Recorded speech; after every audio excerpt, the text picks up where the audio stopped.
So, Alex, welcome to the Crypto Princess show. How are you today? I'm great. I'm thankful that we finally made this happen. I know we've had a couple of reschedules, so we finally made it happen. Glad to be here. Thanks for having me. Excellent, awesome. I'm so interested to learn your story. But just before we begin, Mhm. if I was to meet you in high school, what kind of person were you? Um, I'd say very ambitious. For me, growing up, I was homeschooled.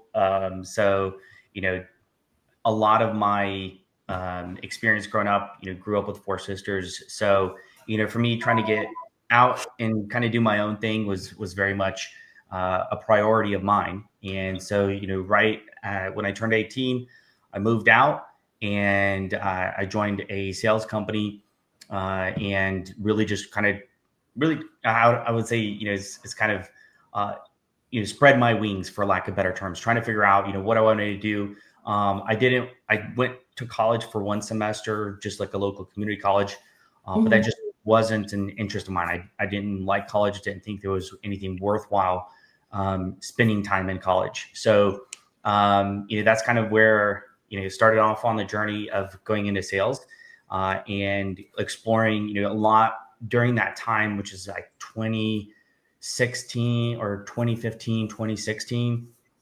You had a lot of Amazon FBA, different opportunities, and like e-commerce was getting really popular. So it was just kind of exploring, like, what do I want to do? It was very entrepreneurial focused because my dad was an entrepreneur himself. So that was kind of the whole idea, is how do I kind of create my own business? Awesome, excellent. That's lovely to hear. Um, your sisters, were they older or younger? I was the middle child, which typically, if you are a middle child, you can at least attest to this. You're typically the forgotten child. Everyone remembers the older, everyone remembers the younger, maybe the other two, but you being the middle, you're just like, oh, you're there half the time. So, Yeah. Or you're not there because they or forget you're about not there. you. Yep, I'm a exactly. middle child, so I know what it's like. I know what Yep, it's like. yep. So, Alex, from my understanding, you got into crypto in 2017. For those people who are unaware, 2017 was very early. Bitcoin was 8 years old. It was going through its second bull run. The price action, we had the lows of around about $1,000 and an all-time high of just under 20,000 US dollars. Narrative-wise, there was ICOs, gaming, all of these other lovely narratives. A lot of institutions came in, unlike the 2013 bull run, which was Mhm. powered by the Chinese. 2017 was powered by a lot more people, and a lot more institutions came in. Tell Mhm. me, Alex, how did you get into crypto so early? Yeah, it was. So when I went and joined my first sales company, it was a company called Red Ventures, and it was myself and actually a couple of buddies of mine that you're in the same training class, you get taught salesmanship, um, and we were all on the same sales team. So we do things together. We were all kind of around the same age, from 18 to like 24. So all like straight out of high school or like straight out of college, or maybe dropped out of college and you're trying to figure out what you want to do with your life. So one of my good buddies there had bought Bitcoin. He had bought 10 Bitcoins at that time. He was holding, and at that time, it was the first introduction I'd ever had to Bitcoin. And mind you, I was 18 years old at that time. So, it was kind of like my first exposure, trying to figure out, what is this digital currency? And so, figuring out Bitcoin at that time, looking at the likes of Doge, another popular cryptocurrency at that time. So, those were kind of my first exposure to Bitcoin. And, I know I bought some Bitcoin back then. It wasn't a whole lot. But for me specifically, I just didn't know what it was, right? It was, a lot of people Mhm. didn't really know what it was. It was all just speculative, right? So from a level of speculation, your buddy's like, "Hey, dude, this is going to be the next big thing," and I'm kind of like, maybe it is. I'll buy just a little bit of, I'll put a little bit of money into it, make some money, great. Made a little bit of money, I'm out. And that was kind of the sentiment in 2017.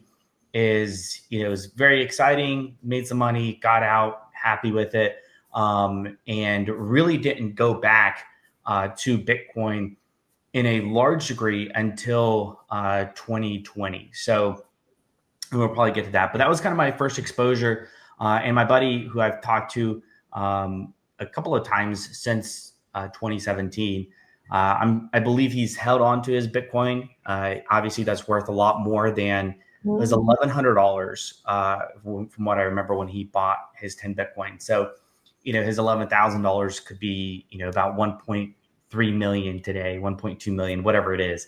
So he's done quite well for himself. Obviously, hindsight's 2020.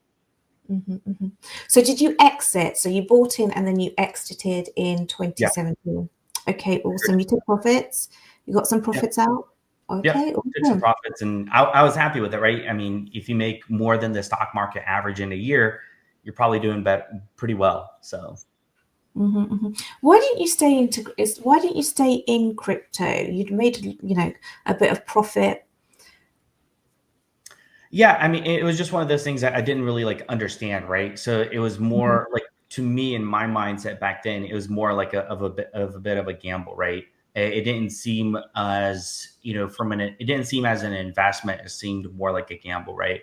And I'm not one to typically, sandbag and just hold my hand the entire time and think maybe this goes somewhere, right? So that was at least my initial perspective on it, as I didn't have enough understanding of a broader sense of what could this look like for economics? What could this look like futuristically? What kind of impact it could have? Here I'm 18 years old, threw in a little bit of money into it, made some money. I was happy, and kind of moved on. Okay, let's talk about 2020. So it's almost like you rediscovered Bitcoin in 2020. So for those people who are unaware, 2020 was a halving year.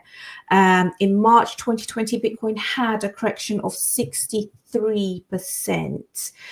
It was one of the worst corrections in Bitcoin's history. I think we went from something like 9,300 and we dipped right the way down to 3,000. Sorry, we went from 9,200 and from 9,200 to 3,900 or something similar to that. Yeah. Massive dip in March because we had the pandemic. So people were dying everywhere. People were losing jobs. So much uncertainty. Businesses were closing. All the rest of it. We also did start to see stimulus checks as well. In 2020, what were you doing and how did you rediscover Bitcoin? Yeah, so 2020, so when I decided not to continue and pursue, so out of high school, right, I went and worked at the sales company, decided that wasn't really for me. I had an opportunity to take over my dad's management company. But, from my viewpoint, I didn't want to find my success on someone else's coattails. And so, at that point, I didn't want to continue with sales. And I was like, all right, I don't necessarily know what I want to do, but I at least need to have a good, decent foundation. So at that point, I went and joined the Air Force because I knew that would be a level of stability, which ironically, while I was at basic is when all of COVID happened, or at least it started impacting the United States. So get out of basic, I'm in my tech school. And that's kind of where, I started looking at, I wanted to get into, that was when everything was constantly dropping. And I actually watched a video of a guy, and this is more on a broader investment perspective, is this guy, and I wish I could go back and watch that video, but he essentially said, this is a once in a lifetime opportunity. And the guy had sold all his cars, had sold his house, moved into an apartment. And he said, if you can sell it, and buy the dip. And now, mind you, he was talking about the stock market specifically at that point, not necessarily Bitcoin. And that was when I was like, okay, typically, historically, when events like this around the world happen, the markets do correct, but eventually everything rebounds. And so I was like, all right, let me put in, I bought half a Bitcoin at that point. Bitcoin was at about $5,000 worth of Bitcoin. Bitcoin was around $7,000 at that point. So it was almost a full Bitcoin that I purchased. And then at that time, because I still didn't have a full understanding of crypto, I did have a good understanding of the stock market. And that's where I bought a ton of different stocks that had just dropped tremendously that I knew eventually would recover. And that was when I started also creating content specifically on the stock market with my YouTube channel. And because I didn't necessarily know what I wanted to do in crypto. I knew in 2020, as I was researching investing, Bitcoin was going to be a thing. I actually bought my first Ethereum at that point at $40. And so, for me, I was very much involved in diversifying my portfolio. And I saw at that point, Bitcoin and Ethereum, not necessarily a gamble, but an investment. So that was kind of like where I first got into creating content, got into Bitcoin once again, got back into Ethereum once again, because I also knew from a Bitcoin perspective, halvings historically were preceding a big run. And that was, for me, I was like, okay, what happened in the prior halving in 2016? 2017 was a fantastic year, right? I was like, all right, it's 2020. That means most likely 2021 is going to be a really good year. And, at that point, I bought as much Bitcoin as I could buy, got into a lot of stocks, in turn had my stock portfolio go from $10,000 to almost $25,000. So 250% gain in the stock market in the course of about 6 to 8 months. So, overall, it was just a really good time. And for me, my only regret is I didn't buy more. And so, that was kind of like that video. Is like that guy was so accurate in what he was saying, and history kind of proved it. Mm-hmm. Oh my gosh, there's like literally so much to unpack here. First of all, when you got into the Air Force, what were you doing in the Air Force? Yeah, so in the Air Force, and what I do still is what's called AGE, whereas the acronym is AGE, is Aerospace Ground Equipment. So essentially is working on a lot of generators, hydraulics, on a lot of the support equipment that provide support for aircraft, depending on the different airframe. When I was in Kansas, it was on tankers. So the airplanes that essentially refuel fighter jets in the air. And then here where I am now is C-17, so essentially cargo jets. Okay, that's probably relevant when we come to mining, which we'll talk about in a second. So you were predominantly focused on the stock market. You opened your YouTube channel and it was focused on the stock market. When did you make the transition, and why did you make the transition from the stock market to making crypto content and focusing on crypto more? Yeah, so with stocks, one of the things that always fascinated me was the idea of dividends. So I actually have like a whole file of dividend-based stocks because I love the idea of owning a stock and just earning passively from it, right? So the idea of passive income was fantastic, but that niche in many ways is kind of it is a boring form of investing, right? There's not a lot of exciting things about buying a stock and earning dividends, unless you have a big enough portfolio and then you're earning $5,000-$10,000 worth of dividends quarterly or monthly or yearly, whatever it is, from depending on the company. So I wanted to explore the idea of passive income with a lot more excitement. And that was kind of what drew me into crypto. And when it comes to crypto content, so the first 25,000 subscribers I gained on YouTube was from my stock trading, trading opportunities, stock picks, and stuff like that. And then when I grew that at that pivotal moment from 25,000 to about 98,000, is when I changed over to talk about crypto content, more specifically on the passive income side. And that was when I got into DeepIn, because it was one of the avenues to be able to generate passive income while not really doing anything. We'll talk about DeepIn in 2021 because I know you got into helium. Just very quickly, What did your family think? Because I'm presuming, and I could be wrong, they were okay with you being in the stock market. Yeah. But when you flip to crypto, and because it's such a risky asset, volatile asset, what was your family's take on that? Yeah, I mean, they didn't really understand it.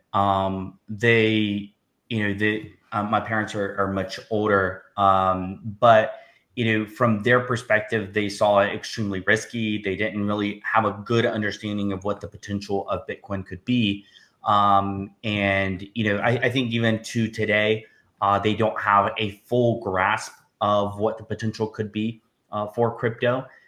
It's kind of like, okay, that's maybe for you guys, or for you to kind of participate in. But what I did actually do is I created them a crypto wallet. I just said, hey, I just want you to kind of see what this could look like, and I put a portfolio together for them, to include Bitcoin, different altcoins.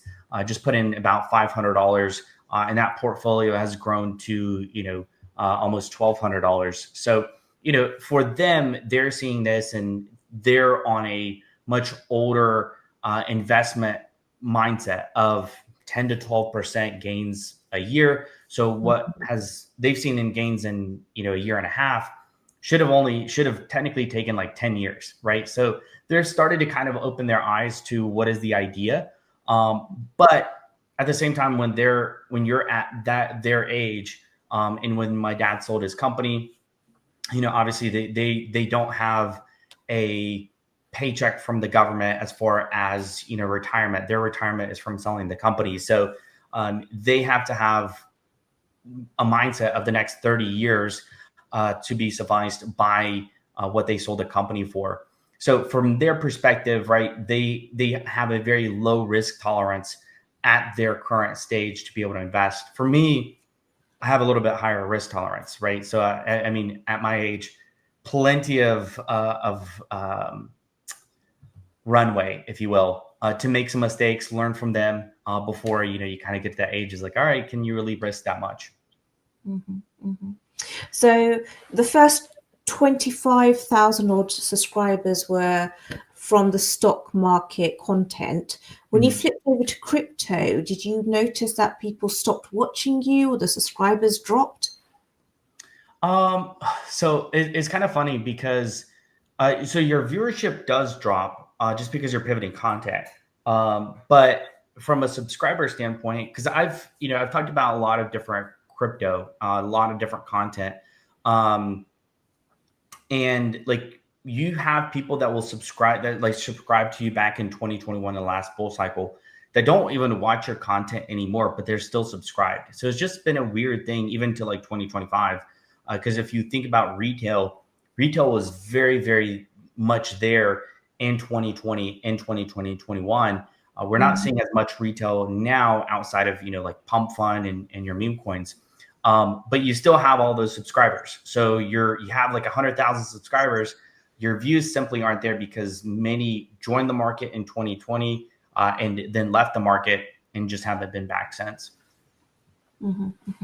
Okay, let's talk about 2021. So 2020 was a halving year. 2021, we got the bull run. Started off the year around about 30 odd thousand US dollars, went straight up. It was a very great time actually. Yeah. Literally went straight up to 64,000 US dollars in April 2021. Then the China FUD hit and Yep. we cut in half and we ranged at 30,000 for a good couple of months. Bitcoins were taken off the exchanges and the supply shock led to Bitcoin making it the actual all-time high in November 2021 at 69,000 US dollars. And then we had economical concerns. We had the SEC coming in, issuing Wells notices to cryptocurrency exchanges and cryptocurrency projects. And then naturally, it was the end of the 4-year cycle. It was a whirlwind of a bull run. It was your first bull run. At this time, I don't think you were in mining, but what was this bull run like for you? Um, it was really full of a lot of stupid decisions. I'll just say that much. For me, I made a lot of money. And for me, so I wouldn't say it was full of stupid decisions. It was full of memories, right? people value memories very differently. For some people, if they make $5,000 or $50,000, whatever it is, some people will take that money and invest it long term. So that way, when they're much older, they can enjoy that, right? For me, my perspective at that time, mind you, I was 22 years old, is I wanted to make memories while I was still young. And so for me, what I'd be able to do then and there is probably something I wouldn't be able to do down the road. Once you settle down, once you have a family, once you have kids and stuff like that, you're not able to do simply just as much as you would, if you're single or if you're married and you don't really have a lot of other things that you've got demands for. So for me, I took full advantage of doing the things that I had dreamed of doing, growing up. So, for me, and I'm 22, 23 years old, bull run of 2021, I was having the time where I'd rent the luxury cars. I would go down to, we'd go down to Tampa. We'd have fun in Tampa, we'd vacation. So in hindsight, it was a lot of fun, but at the same time, it allowed me and my wife to buy our first house, to buy our cars. So in 2021, it was really, really good year. And in hindsight, maybe not spending this money here and instead investing it long term could have been better. But at the same time, what memories really don't have, memories are priceless in a lot of ways. So, when you look back on those memories, the money spent on them was definitely worthwhile. Mm-hmm. Okay, let's talk about helium. So helium was really big in 2021. It was a deep end project. Tell me about helium, because you scored big on helium, didn't you? Yeah, I did really, really well. And in many ways, helium was what got me to 50,000 subscribers, 70,000 subscribers. It really, really grew really fast. And you can see that with 1 million total hotspots around the world. It was not just in the United States, it was really all around the world that individuals felt the impact of helium. So for me, I got into helium, I wouldn't say late. I did get in early before they're happening in August of 2020. So I had miners and devices that were earning me about $80 a day. Now, for me, being able to earn, about, I think overall it was about $500 per day with most of my miners, which combined is $15,000 a month. It was a really, really good time. But I knew of people that watched my content, and I think that was much more fulfilling, right? Is people who watched my content really dove into helium at that time. I've personally met and talked to people, at crypto conferences and stuff like that, that looking back on 2020 were making 65. One person was making $75,000 a month mining helium with their hotspots, which, that $75,000 a month in pure passive income, there's no additional cost. There's no electric cost, almost no electric cost, all in 1 month, what most people make in a year. Was more enlightening, was more enjoyable seeing other people's success from them watching your video and saying, hey, thanks so much for getting me into this. So it was great for me to be able to earn money from it, but it was even more enjoyable seeing other people being successful from it. So it was a crazy, crazy year for helium. And 2021 was a high where we saw, you saw your Solanas go to insane numbers. Almost everything went to insane numbers. And when you look at it compared to where we are right now, I think we're still not even close to the euphoric stage, which, looking at 2021, it's hard for a lot of us to remember what happened in crypto last week, much less, 4.5 years ago in 2021. So I'm very, very excited to see how things are going to happen. But, helium was definitely my first exposure to the deep end space and the passive income space in general. Mm-hmm, mm-hmm. So the bull run was really, really good for you. You lived the life, the Instagram life. You bought a house, which made your wife very, very happy.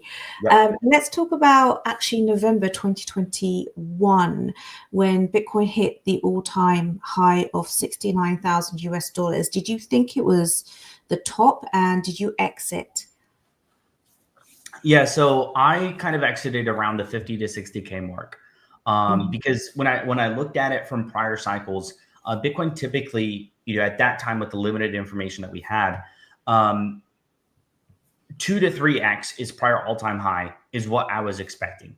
When you look at prior cycles, 4-year cycles for Bitcoin, when it has its bull year, um, historically it's about 2 to 3x its prior market cap. So I knew at that time, Bitcoin had hit around 20,000 in 2017. And I was like, okay, so more than likely we're going to be really peaking out at about 60,000. So at 69,000, I was actually at or this was right before the first crypto conference that I went to. But Bitcoin had peaked at 69,000. For me, I kind of expected that to be it. I expected 60K to be it, but you kind of have that blow off top, right? Where everything just squeezes a little bit higher. And I think that's kind of what happened. And then we know what kind of happened next with Terra Luna and everything else leading in 3 Hours Capital, all those collapses. So. Mhm, mhm. Okay, awesome. Let's talk about that. Let's talk about 2022. I mean, we've got a lot to talk about because it was when you opened up your mining business as well. We'll get to that in a second. Just quickly, for those people who are unaware, 2020 was a halving year. 2021 was a bull run year. So 2022 was the bear market. You did amazingly well because you got out with profits in the bull market. So in 2022, the price just went down for Bitcoin. Obviously, the price goes down for Bitcoin. It goes down harder for altcoins. We had a lot of black swan events like Terra Luna, 3 Hours Capital, Voyager, FTX, Luna, blah, de, blah, de, blah. It was a very, very difficult year. People's NFTs that were worth, I don't know, 50,000, they were selling them for 5,000 if they were lucky. Were you expecting, and I'm guessing you were from your previous answer, you were somewhat expecting the bear market to hit in 2022. Did you think it was going to be as severe as it was? So I knew it was going to be eventually coming, right? All things that go up come down.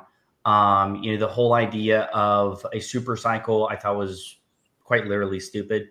Mhm. And I think even to this point, when people say, "Oh, it's just going to be a super cycle," I think mentally there's too much ingrained, and obviously there's debate about this. I think there's too much mentally ingrained in a lot of people that there's always going to be corrections. Whether you look at this as far as Bitcoin just happens to be on this weird 4-year cycle.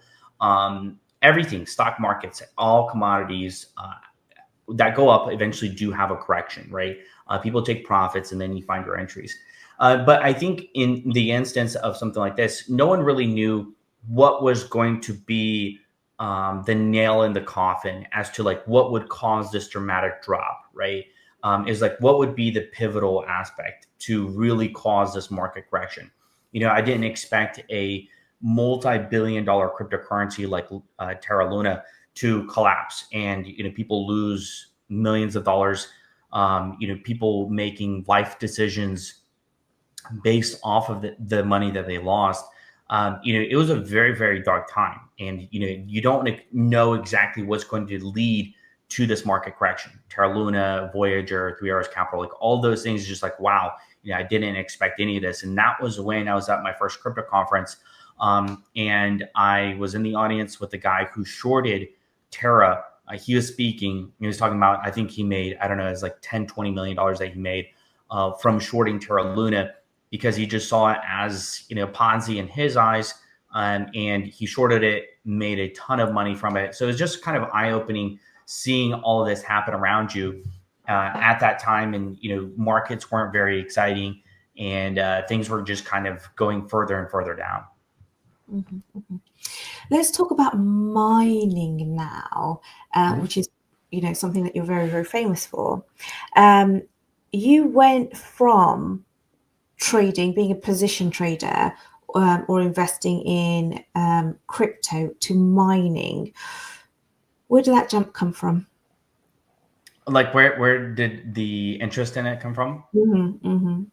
Yeah, so for me, when I looked at because at this point I wanted to kind of do my own thing as far as starting a company at that time. So I was, I always seen, Bitcoin mining. One of my, other influencers, YouTubers, Vosk, is one of the OGs in the Bitcoin mining space.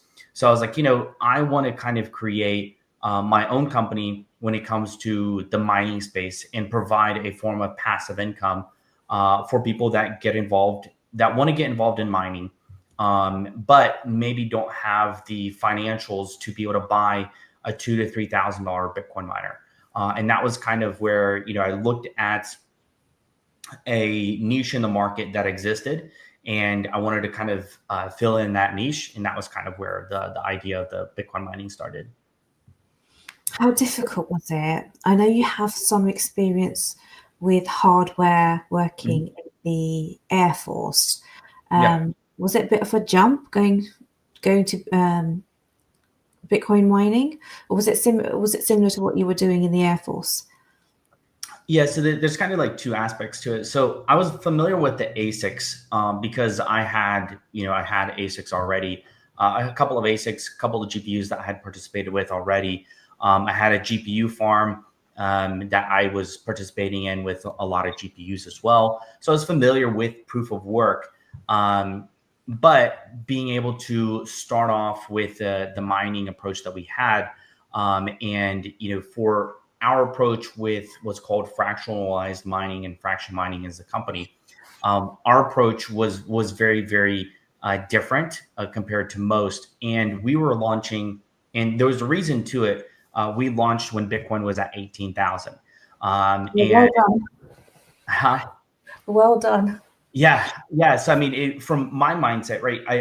And it doesn't take a genius to understand market cycles when things are going to correct. And maybe I didn't time the bottom at 15,800, but 18,000 is relatively close, right? Mhm. So when you look at opportunities, you had a ton of mining companies that were being liquidated that couldn't buy the miners that they were purchasing. There was a lot of instances like that, and so when we started the company in 2022, is November of tail end of November of 2022, we stepped in and we purchased a liquidation sale from a company called Core Scientific, who was going bankrupt at that time. They couldn't make the payment for the ASICs. They had already so typically, for brief understanding, you put a 50,000 or 50% deposit to secure the ASICs. Once they arrive at the warehouse, you pay the other 50%. So they had paid the 50%, but when it came time to pay for the miners that actually arrived, they weren't able to make the payment. So essentially, they were going to get liquidated. So we stepped in and we purchased about a couple of hundred. I can't remember exactly how many, but that was when we kind of started everything. And it was a hard time because when we sold the fractionalized mining, at that time it was nobody was wanting to get into Bitcoin. Nobody was wanting to even get into mining. And it was at a very hard time to be able to create a company, build a business around it when most people were trying to leave. So it'd be very, very different if we try to start that, in November of 2021 when Bitcoin's at 65,000, 69,000, and instead we started it at the bottom of the market. Mhm. So those people who are unaware, you literally got in at the best possible time, because at the bear market lows, nobody wants to be a miner. They don't want to pay for the equipment. They don't want to pay for the energy, blah, blah, blah, blah. Just very quickly, you used natural gas to power your miners.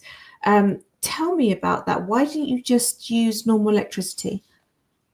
Yeah, so we had kind of like a dual approach. So we had some hosting clients that we had in Texas that was on grid, but we also had an operation in Canada that was natural gas, and that was kind of a whole approach. We got a little bit delayed starting off because we had some issues trying to find a site in Texas that was natural gas, but we did end up having one in Canada.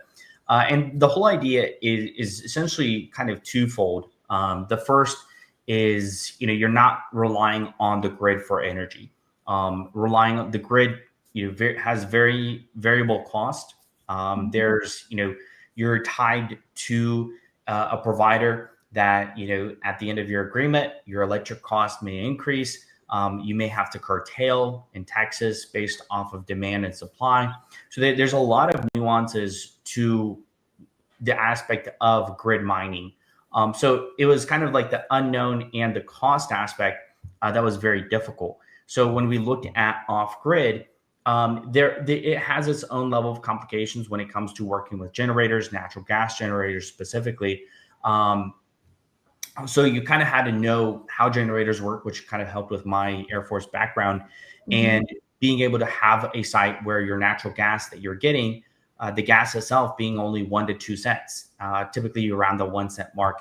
And then you have your generator that you add on top of it, what you pay on a monthly rental for that, maybe about 3 cents. So overall, your energy is coming in at about 4 cents, while most of your grid solutions were at least 5 to 6. So especially on a smaller scale, right? I mean, this wasn't, we didn't start the company off with $10 million to be able to have this massive build out where we could get very, very cheap energy. This was very much a startup, and we were working with limited resources, and we were successful in doing so. And very, very brave, actually, to start all of that up. I did think that your experience in the Air Force would come in handy. Just very quickly, who helped you? As far as the mining company? The mining company, all the know-how, it's all very difficult when you first start up. Yeah, I mean, I had experience from my dad's company as far as I worked for his company for a couple of years. So I had kind of like a, entrepreneurial mindset. So I kind of knew to a certain degree. But what I did is I had a couple of other individuals who helped me start the company up. Individuals that were, prior miners who had some experience in mining, an electrical engineer, and then someone that was involved in or knew how to code, because part of our project included NFTs, which were fractionalized hash rates of the operation. So essentially, one NFT represented a percentage of the hash rate, and that's how they were able to mine Bitcoin and have essentially their own share of the hash rate. So we had individuals who were familiar with coding, individuals familiar with building out the site, because in Texas, where we dug the trenches, we laid the electrical, we had the cranes, we put out the gravel, like all of that aspect, the transformers, all these aspects to the electrical side, to building out the air intake, the exhaust, all those things. Some of it was learning lessons along the way, but some of that you bring in other people with some experience to speed up the process. So let's talk about your wife. I don't know, do you have children? I have one. Yeah. Oh, that's so cute.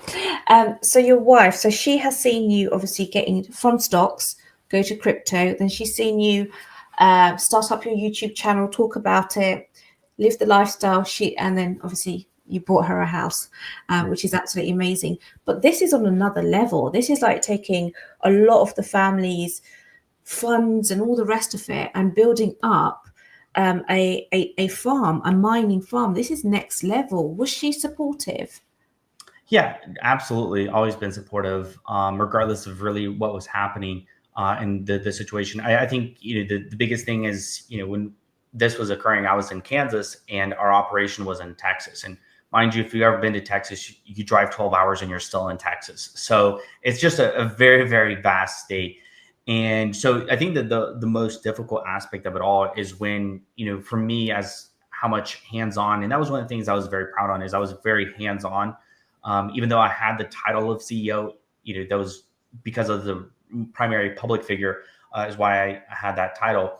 But I was very much hands-on, right? I was there working the backhoe, digging the trenches. I was there, spreading out the gravel. So a lot of it took a lot of my personal time, and that's probably the most difficult aspect of it all. Is me having to be down in Texas for a few days. Not ideal when I'm 14 hours away, 15 hours away, working in South Texas. I think that was probably the most difficult aspect of it all. Just before we talk about the recovery year, what sort of coins were you mining? So we were mining Bitcoin at that time. We had acquired, as I would say, 90% of it was Bitcoin. Then we got into Cadena. And then for me personally, when Ethereum, this is just my personal operation, when Ethereum moved from proof of work to proof of stake, I had about 30 GPUs at that point. I had 3 gigahash mining farm, and I moved all of my GPUs to mining Caspa. Oh, And well I was, done. yeah. So for me, when I started mining Caspa, I was mining about $300 a day. In retrospect, right at that time, I was break even, so I wasn't even making any money Mhm. mining Caspa. But when I had seen it in 2020, was it 2023? I had seen Caspa and I was like, okay, I think there's a lot of potential. I saw some of the team behind it. And so that was when I started talking about Caspa on the channel. Caspa was my first crypto project that I talked about that went and did 100x. And I think it's, some people look at 100x and like, oh, meme coins do that all the time. Well, I mean, meme coins, there's nothing to a meme coin, right? It's just pure luck. There's nothing that it does. That's a one in, happens all the time. But to see a good quality project that has a lot of potential to do those type of returns was one of the reasons I had a large following as I built out my YouTube channel and my X profile was from the Caspa community, because many people who had watched my content got into Caspa sub 1 penny, and even at that point did 20x on their returns, and actually had dinner with a guy who had invested a few $1,000s and turned it into about $300,000 in Caspa because he watched one of my videos. So for me, when I looked at, because we wanted to have a diversified portfolio on the mining side. So we started off with Bitcoin, we moved into Cadena, and then I really wanted to dive into Caspa. And so we dove into Caspa, we got some Caspa miners and built out a little bit of that operation. So those were the 3 primary cryptocurrencies that we were mining. And still, Casper is one of the best coins to mine. So Yeah. awesome. We had 2023, the recovery year. Not much happens in 2023. Well, for investors and traders. What about for as a miner? What was 2023 like for you? So for us, it was really, trying to break ground and trying to get things off the ground was our biggest thing. And so we had some difficulty because we approached the natural gas side in Texas, had, some promising sites, never really had anything follow through. And then we ended up getting on a site, and then we started kind of building that out in 2023. So we got to the point of having about 2.5 to 3 megawatts worth. And it was just a lot of learning curves along the way, building that out over that period of time. Mm-hmm. Let's talk about 2024 now. Brilliant year for Bitcoin, although it didn't seem like it, but it was. Yeah. It was a really, really good year for Bitcoin. It was a halving year. We had a lot of legitimacy added to the cryptocurrency space with the Bitcoin ETF, the Ethereum ETF. We had Trump running on crypto, obviously with the first president who supported crypto in the White House. We had a very extended meme season. We had an alt season in Q1, a tiny alt season in Q4. Alts still haven't really taken off. What was last year, 2024, like for you as a miner? Yeah. Also, as from a mining perspective, it was definitely a difficult year. But 2024 was just a crazy year in general. We'll talk about the mining in just a second. But I mean, from the crypto conference with Trump, I from my other experiences that I've gotten into with karate combat, I had my first MMA fight in Austin in front of Joe Rogan in GSP. Absolutely insane to see, be even in that type of situation. Then in Singapore, Token 2049 had my other fight that was there. So, I mean, just overall, 2024 was a crazy year for me personally. But in January, February of 2024, it's kind of like a learning lesson for us as well. Luckily, we had a site in Canada, but we had a situation at our site in Texas. And I'm not going to really go into a lot of detail about it, but essentially, in Texas, we had signed an agreement with a company for 5 megawatts worth of energy capacity. And as we were building out the site, they were on that site with us, we had about 3 megawatts. They had about 1. And when we started to expand to our next megawatt, we started having issues with the breakers and the fuses on the meter. So we're like, what the heck's going on? And come to find out, the meter we were on was only a 4.2 megawatt meter, and they were already using a megawatt's worth of it. So when we tried to expand, it was causing issues with the site. So we had a whole situation with the landlord, with the company that was providing us the power. So essentially, long story short, there's going to be some legal aspects to us pursuing that company. But it was a difficult start of 2024 because we had such a great 2023. We had timed the market almost perfectly. We had a huge operation, at least in my eyes, right? From a bare bones startup to being very, very successful. Gross in our first year, we did like $5.8 million in revenue. So, from my perspective, we had a great year in 2023, and then we had a really rough start to 2024 because, you do a lot of due diligence up front, and then you kind of get stabbed a little bit in the back. And there's always going to be, for people that take advantage of other people in situations like that, there's always consequences. So for us, we're pursuing to make sure that not only people who got involved in our project, but also ourselves are fully compensated for the damages. But, that was a shaky start to 2024, but got a lot better. We had our site in Canada, got that one up and running on natural gas. We had, my karate combat stuff, which is just insane thinking, there's 3 million people that watch that fight. And, being on that type of stage, you either get knocked out or you knock the other person out. And so it's just one of those things that, it's always going to be online. So you just want to make the best of it. So it was a crazy, crazy 2024. It was also end of 2023, I got out of active duty with the Air Force, moved to South Carolina and Charleston, and joined the reserve side, but still fully active. So it was a lot of moving, a lot of decision making.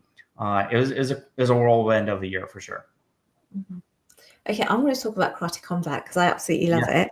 Sure. How did you prepare for the fight, and was it quite easy to decide that you wanted to do it? Did they approach you, and how did you prepare for it? Yeah. So one of my friends, Tech Hustler, he actually lives somewhat close to me. I mean, somewhat close. At least we're on the same coast. But similar genre of content that he's created within the deep end space, passive income. And he was looking for someone around his weight class for a fight. So he already had a fight with Karate Combat, or had a fight, but he was one of the fighters. And they were looking for, a matchup for him. So one of my friends, George from Cryptos R Us, I was like, hey, George, I'm down to fight Tech Hustler. And he's like, great, made it easy. So that way they had a similar weight class for us to fight in. So for me, I come from a Taekwondo background. So I have my black belt when I was younger. Yeah. I mean, but it was also like, I got my black belt when I was like 14. So it wasn't like something I was consistent in martial arts, but I had a martial arts background. And so for me, I 100% did not prepare enough. Not at all what I was expecting.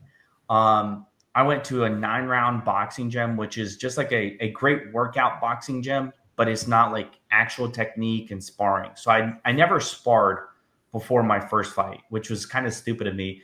But I had, when I was there in Austin for a week before the fight, I had my corner, who was a Golden Glove boxing champion. He definitely helped me out for the week, at least I was there preparing for the fight. So that was definitely helpful. But I was nowhere nearly prepared. And at that time, I'd never been like actually punched in the face before. So it was definitely one of those times I was like, okay, I didn't really know what I got myself into. But when you're in there in what they call the pit, you're kind of like live or die. It's like you either become a meme or you make the other person a meme. And one's going to go down in history with either some good replays and maybe not so good ones. Did you say something along the lines of 3 million people watched that fight? Yeah, so on X, there was about 3 million views. I don't know how many there were on YouTube. I think it was about two to 300 thousand views of that entire event. So there's a lot of views, a lot of eyeballs. So the actual fight, who won the actual fight, and what was the actual fight like? Yeah, so Ted Cutler and I, because with Karate Combat, with IFC specifically, it's amateur, so it's not professional from like the rounds or anything like that. So from my understanding, he won the first round. I won the second round. So we had to have a third round as far as like a, you winner takes all kind of thing. So for me, I ended up winning the fight. I think in hindsight, in the second round, like within 20 seconds of the second round, I had the only knockdown, major knockdown in the fight, which I thought I had actually knocked him out. And so that's when, I knocked him down and he just laid there for a split second and then sat back up. And referee Mike Beltran, which is actually also super cool because like I know this referee Mike Beltran, who's refereed some of the biggest UFC fighters in the world, being a referee for our fight, which is like nothing in comparison. So I thought that was cool either way. But he kind of steps in. So I'm thinking like I'm celebrating because I think the fight's over. And he's like, the fight's not over. And so I'm like, okay, what the heck do I do now? So I rush over and I'm trying to beat the crap out of him. But it's just one of those things that you just don't know because I never sparred before. Leading up in training or anything like that. So I didn't know also from an MMA standpoint, like once you knock somebody down, you don't stop until, the ref pulls you off essentially. Yeah. So it's just a lot of like technical things that I didn't know. The ref didn't pull me off. And then when I looked at, because he gets me with a right hook at the end of the first round or the end of the second round. I don't remember which one. But I had looked at the teleprompter and the teleprompter like had zeroed out, but the bell hadn't gone off. And so he gets me with the right hook. So, and I'm like looking at like, what the heck? Because it's just a lot of the game aspects, the sport aspects that I didn't understand in my first fight there in Texas. Mm-hmm. Okay, let's talk about 2025 now. Oh, congratulations for winning the fight, by the way. Still undefeated for now. Let's talk about 2025. What coins are you mining now? Yeah, I think for me right now, I've really pivoted from like a personal perspective of a lot of deep in projects. And that's what I've seen, a lot of projects that allow you to utilize your current resources, whether that's using your current GPU, whether that is using your excess bandwidth. We've seen, from Helium really pioneering the deep in space. We've seen a ton of, I want to say copycats, but other projects attempting to do things just better, right? With a different approach, different model, not necessarily the same niche because they're not trying to go after IoT or mobile. But I think it's really interesting just seeing all the different projects out there.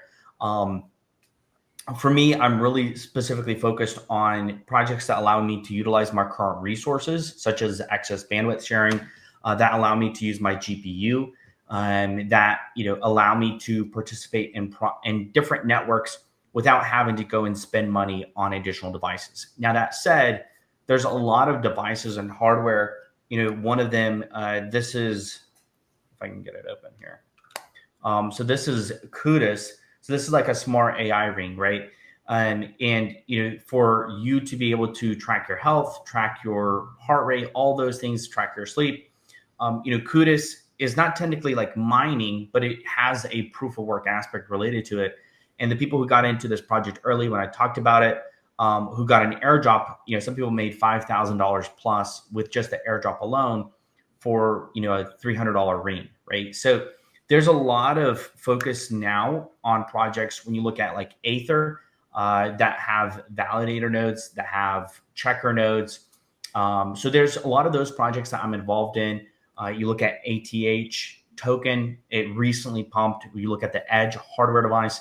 It's not power consumptive. It doesn't consume a lot of power, but it has a level of validation. It's a piece of hardware and it makes me money every single day. So projects like Aether, there's other projects like Nosana that allow you to utilize your GPU. You have projects like Hivelo, where they mine a lot of different cryptocurrencies all within one app.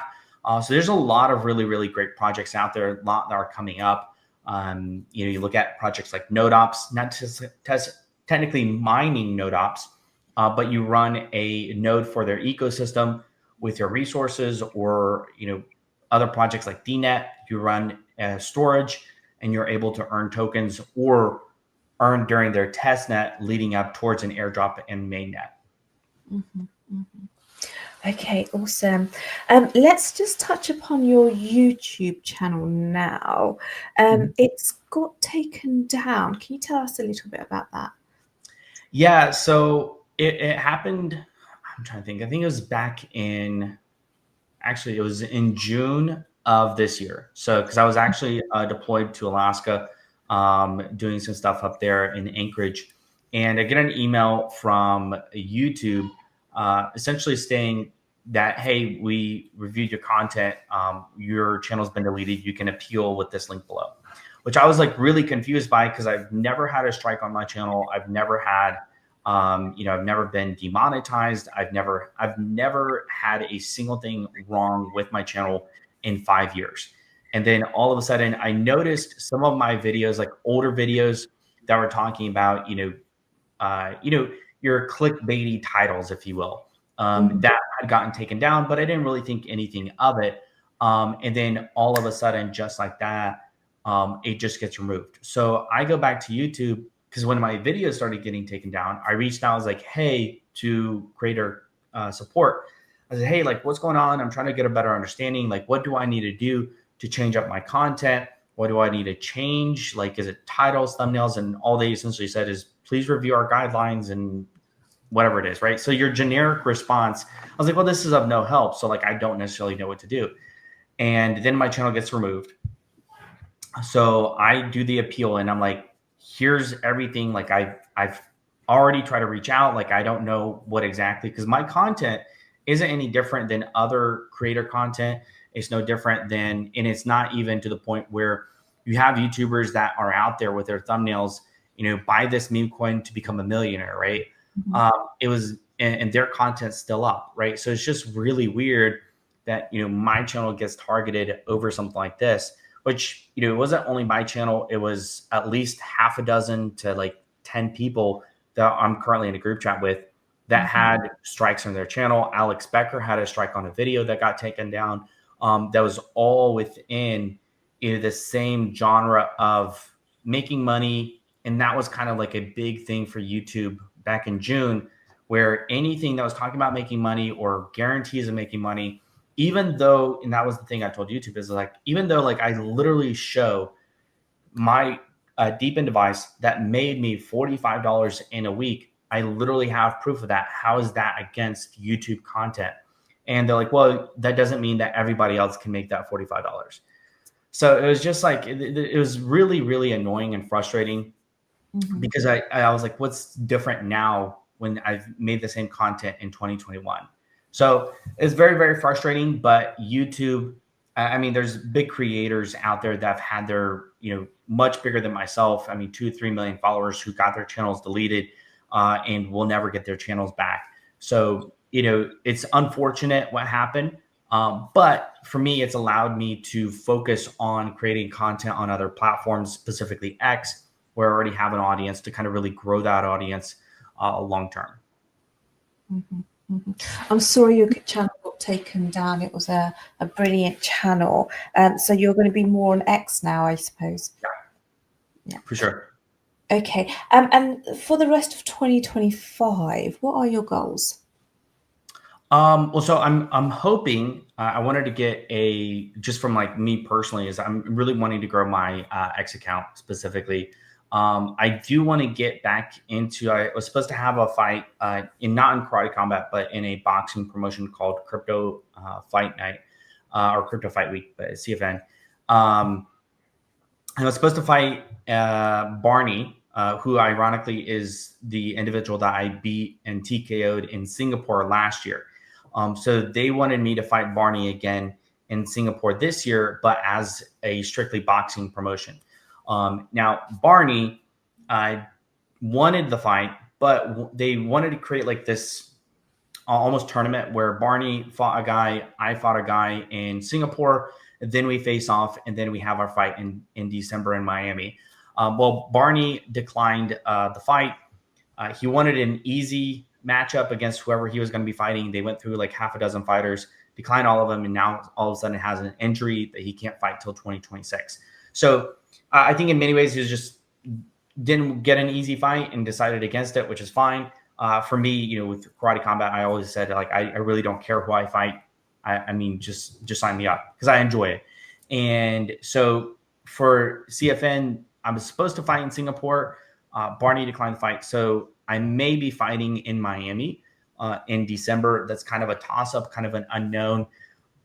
And I was supposed to also, they're going to find me to fight Bitlord in Singapore, but Bitlord also declined the fight. So I don't know if they're too scared to fight. I don't know what it is specifically, but maybe they'll find someone to be able to match me up in Miami in December. So that's kind of tail end of 2025. And I think the big thing for me that I'm also focusing on right now is trading. I think one thing I didn't do a lot of, I did investing in 2020 and 2021 stocks and Bitcoin, but I really want to get more involved in trading, become more proficient in it, learn more about it, because I think there's going to be a lot of opportunity for being able to trade over the next 12 months as we see Bitcoin peak and then we see a correction following. Oh my gosh, Alex, thank you so much for coming on and sharing your crypto journey with us. I really enjoyed that. I appreciate it. Well, I thank you for the opportunity for having me on. I know when you reached out, I was like, I haven't done one of these in a while. I haven't really done one of these since I think 2023. So I really do appreciate the opportunity for being able to come on here.